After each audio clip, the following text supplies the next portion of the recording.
அருமை உறவுகளுக்கு எனது அன்பார்ந்த வணக்கம். உங்களை சந்திப்பதில் நான் மிகுந்த மகிழ்ச்சி அடைகிறேன்.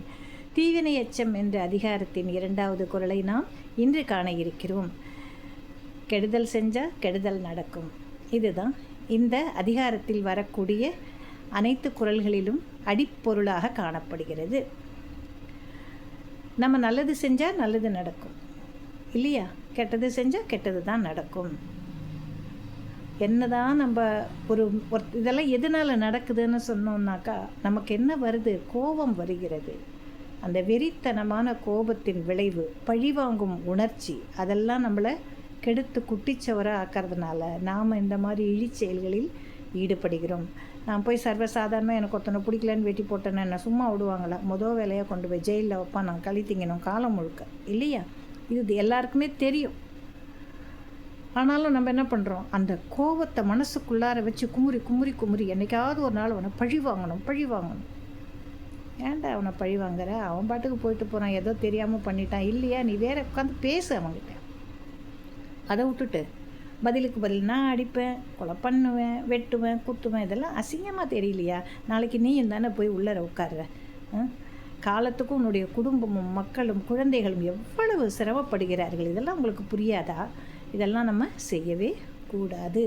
இதெல்லாம் செய்யலைன்னா போக்சோ சட்டம் வருமா? ஜெயில்னு ஒன்று இருக்குமா?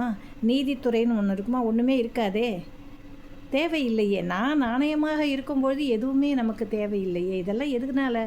நம்மளுடைய அறியாமையாலும் வெறித்தனமான கோபத்தினாலும் பழிவாங்கும் உணர்ச்சியினாலும் ஏற்படுகிறது. வள்ளுவர் என்ன சொல்கிறாரு?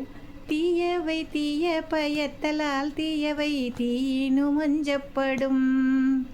தீயவை தீய பயத்தலால் தீயவை தீயினும் அஞ்சப்படும்.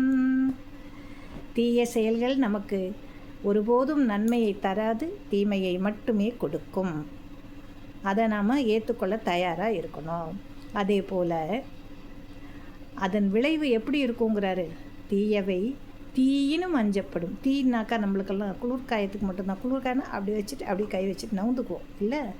ஆனால் நெருப்பில் சுட்டுக்குவோமா? சுட்டால் எந்த அளவுக்கு ரணம் இருக்கும், எந்த அளவுக்கு வலி இருக்கும். அப்போது அந்த தீய செயல்களை செய்வதன் விளைவு என்னென்னா தீயினும் அஞ்சப்படும்.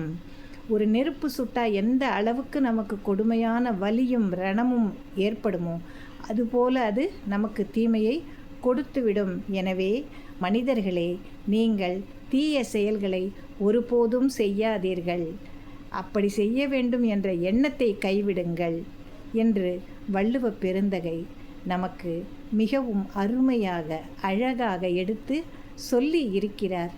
நாம் நல்ல செயல்களை மட்டுமே செய்வோம். அதுதான் எனக்கு முடியலன்னா அமைதியாக இருப்போம். சரியா?